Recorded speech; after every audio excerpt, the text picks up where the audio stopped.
আমরা বলছিলাম রক্ত সম্পদের পবিত্রতা। এরপরে আল্লাহ রাসূল বললেন জাহিলি যুগের সকল প্রথা বাতিল করা হলো।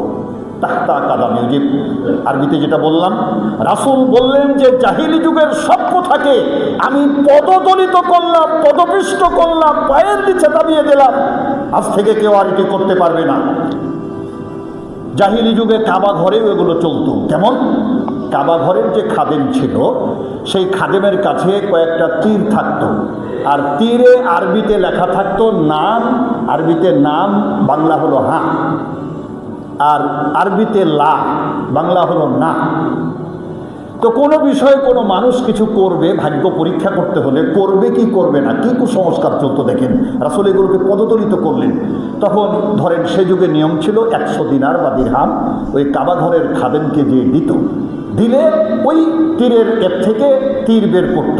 যদি লা উঠত তাহলে তার এটাতে মঙ্গল হবে না, আর যদি নাম উঠত তাহলে মহা খুশি হয়ে যেত। কিন্তু 100 দিরহাম দেওয়া লাগবে আগে। রাসূল এগুলোকে বাতিল ঘোষণা করলেন।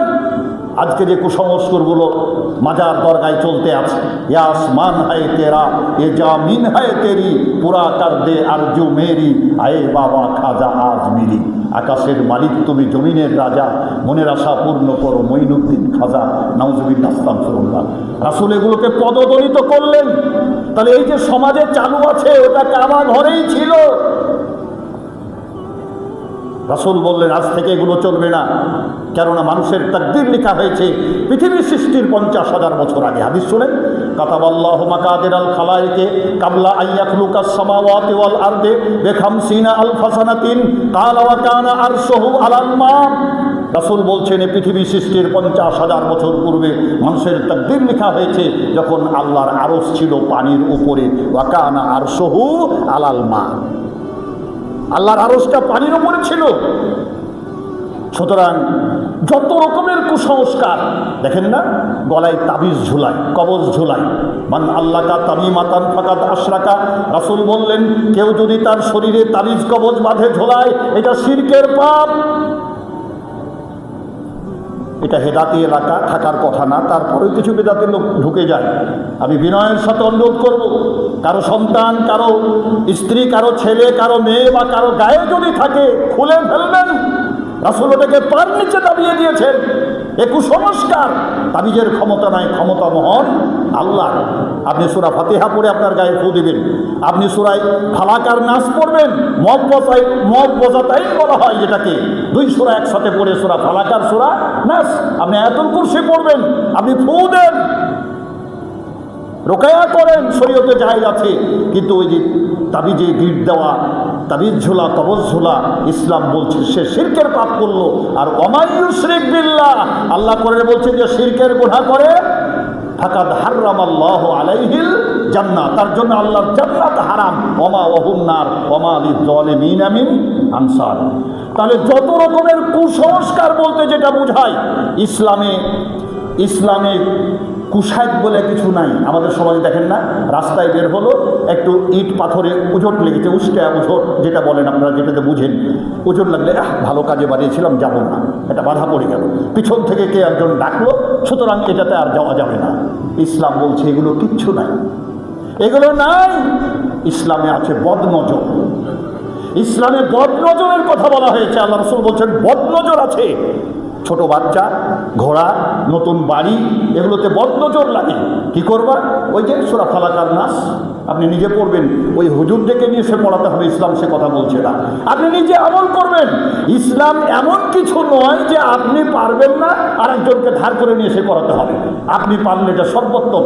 আপনার বাবার জানাজা যদি আপনি পড়াতে পারেন, এটা সর্বোত্তম। আপনার স্বামী মারা গেছে, স্ত্রী গোসল দেবে, স্ত্রী মারা গেছে, স্বামী গোসল দেবে।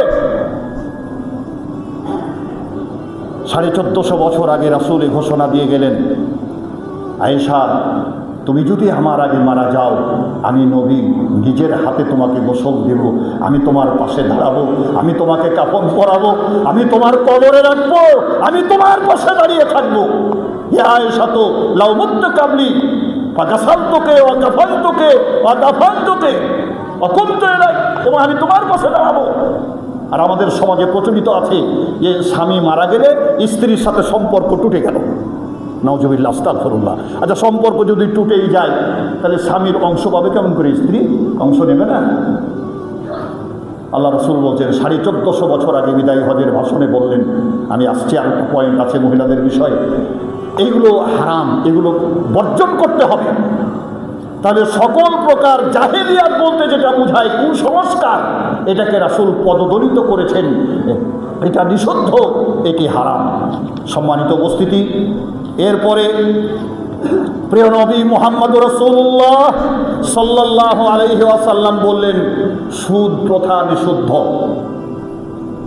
জাহেলি যুগে সুদের কারবার খুব চালু ছিল। কেমন ছিল? সব ধরনের সুদ, বিভিন্ন প্রকার সুদ, যেটাকে কোরআনের ভাষায় বলা হয়েছে আদাফা মুদাফা, মানে চক্রবৃদ্ধি হারে সুদ। এইটি খুব বড় ব্যবসা ছিল, সুদের ব্যবসা। কিন্তু ছিল, এটা ঠিক ছিল এই জন্য যে তখন তো হারাম ছিল না। আয়াত নাজিল হলো, রাসূল বিদায় হজের ভাষণে ঘোষণা দিলেন সব ধরনের সুদ চিরতরে হারাম ঘোষণা করা হলো। প্রত্যেকটা কাজ দেখেন, রাসূল বিদায় হজে ঘোষণা দিয়ে, শুধু ঘোষণা দিয়ে রেখে দিলেন না, উনি ওটা হাতে কলমে করে দেখালেন। যেমন রক্ত হারাম,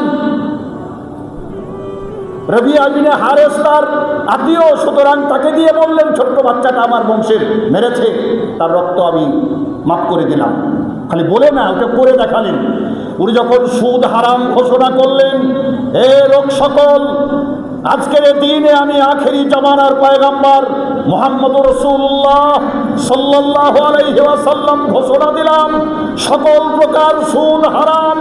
এর সাথে আমি নবী ঘোষণা দিলাম, শুনে রেখো, আমার চাচা আব্বাস ইবনে আব্দুল মুত্তালিব সুদের সবচেয়ে বড় ব্যবসায়ী এলাকার, আমি তার সুদের সমস্ত সুদের টাকা যেটা মূল টাকাটা ফেরত দিবা, আর সুদ যেটা হয়েছে তোমরা কেউ দিবা না, আমি নবী এটা বাতিল করে দিলাম। চাচার ভাতিজার অবস্থাটা দেখেন, মানবে আজকালকার মানুষ? ভাতিজা বলছে যে আমার চাচার শুদ্ধ হারাম হলো, তাহলে এটা বাস্তব প্রয়োগ কিভাবে দেখাবেন? নবীজি হাতে কলমে দেখালেন, রক্ত হারাম করা হলো অন্যায়ভাবে, তিনি তার বংশের রক্তের বদলা মওকুফ করে দিলেন। তিনি ঘোষণা দিলেন, আজ থেকে আব্বাস ইবনে আব্দুল মুত্তালিব আমার চাচা, তার সুদের ওপরে যে টাকা খাটানো হচ্ছে মূল টাকাটা ফেরত দিবা, কেউ সুদের টাকা দিবা না, আমি নবী এটা মওকুফ করে দিলাম, এটা বাতিল। যেমনই এ কথা বলা, সকলে আশ্চর্য, এত টাকা। একজন গিয়ে বলেছে আব্বাস রাদিয়াল্লাহু তাআলা আনহুকে যে শুনেছো? বলে কি? বলে তোমার ভাতিজা সর্বনাশ করে দিয়েছে। কি হয়েছে? বলে উনি ঘোষণা দিয়েছেন যে তোমার সব সুদের টাকা বাদ, খালি আসলটা পাবা, তোমার ব্যবসাই শেষ। মনে করেছিল রেগে মেগে যে রাসূলের সাথে ঝগড়া লাগাবে, কিন্তু হযরত আব্বাস রাদিয়াল্লাহু তাআলা শোনার পরে বলে আমার ভাতিজা এই কথা বলেছে, তো আমি তো বিশ্বাস করি তিনি আখেরি জামানার পয়গম্বর, সুতরাং আল্লাহর নির্দেশেই বলেছে, এতদিন যেহেতু বলেনি আজকে ঘোষণা দিয়েছে। আমি আব্বাস ইবনে আব্দুল মুত্তালিব, আমি আব্দুল্লাহর ভাই, মুহাম্মদ রাসূলুল্লাহ সাল্লাল্লাহু আলাইহি ওয়াসাল্লামের চাচা, আমি ঘোষণা দিলাম আমার ভাতিজা মওকুফ করেছে সুদ, ও তো কমই করেছে, আমি সুদের উপরে যে টাকাটা দিয়েছিলাম সব বাতিল করে দিলাম, মাফ করে দিলাম, কাউকে ফেরত দিতে হবে না, সুদও লাগবে না। আমার ভাতিজা সুদ মওকুফ করেছে আর আমি আসলটাই ছেড়ে দিলাম, আমি ওর টাকাই নেব না, যেহেতু ইসলাম হারাম করে দিয়েছে। রাসূল পায়ের নিচে দাবিয়েছেন। সম্মানিত মুসল্লিগণ, দেখুন আল্লাহ রাব্বুল আলামিন সুদের ব্যাপারে কোরআনে ঘোষণা দিচ্ছেন, আহাল্লাল্লাহুল বায়আ ওয়া হাররামাল রিবা। আল্লাহ ব্যবসাকে হালাল করেছেন আর সুদকে হারাম করেছেন। ব্যবসা হালাল, সুদ হারাম। ব্যবসা হালাল, ব্যবসায় লাভও আছে লসও আছে, লাভও হতে পারে লসও হতে পারে, কিন্তু সুদ আপনাকে 10,000 টাকা দিল, প্রতি মাসে 1,000 টাকা করে দেওয়া লাগবে। আপনার লাভ হচ্ছে না লস হচ্ছে 10,000 টাকায়, এটা নয়, বরং আপনি কাউকে 10 লাখ টাকা দিলেন, ভাই ব্যবসা করো, যদি লাভ হয় তাহলে আমাকে অর্ধেক দিবা, আর যদি লস হয় তবুও আমাকে অর্ধেক দিবা। যদি লস হয়ে যায় হিসাব করে 6 টাকা লস, তোমার অর্ধেক আমার অর্ধেক, এটার নাম ব্যবসা। কিন্তু সুদ হারাম। ব্যবসা হালাল। ব্যবসার বিষয়ে আল্লাহ রাসূল বলছেন লভ্যাংশকে 10 ভাগে ভাগ করে 9 ভাগই আল্লাহ পাক ব্যবসার মধ্যে দিয়েছেন।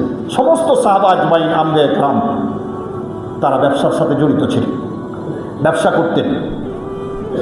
আল্লাহ রাসূল বলছেন লভ্যাংশকে 10 ভাগে ভাগ করে 9 ভাগ ব্যবসাতে, 1 ভাগ চাকরি বাকরি অন্যান্য কাজের মধ্যে মাত্র 1 ভাগ, আর ব্যবসাতেই লভ্যাংশ আছে 9 ভাগ। আল্লাহ রাসূল আরও বললেন আত্তাজিরুল আমিনু সুদুকুল মুসলিমু মা শাহাদা ইয়াউমাল কিয়ামা, একজন সৎ মুসলিম ব্যবসায়ী কিয়ামতের দিন শহীদের মর্যাদা লাভ করবেন।